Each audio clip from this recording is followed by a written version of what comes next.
The number of Americans who have mistakes on their credit reports is staggering. A 60 Minutes report exposed that most people cannot even correct the problems. CBS 2's Christine Sloan follows up. Meg Pasternak says a mistake on her credit report nearly destroyed her credit.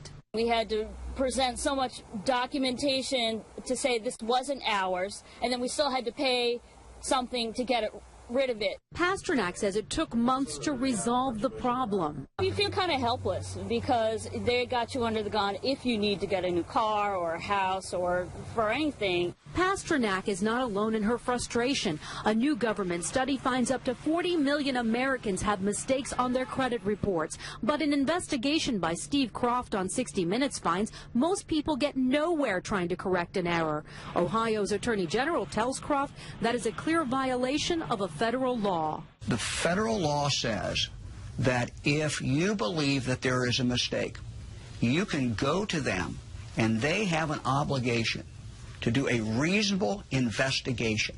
They're not doing a reasonable investigation. End result, if we're successful, is a deletion of that record from your credit report. The credit pros in Newark help people fight agencies like TransUnion and Experian. All the information they receive from a customer, they translate it into a code. They don't forward the letter and the proof of payment to the creditor.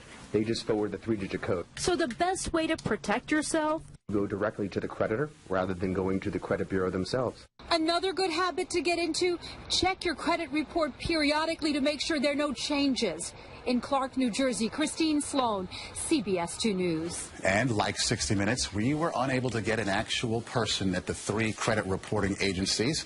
60 Minutes was referred to the spokesperson for the agencies, who provided a statement citing an industry-sponsored survey that showed 90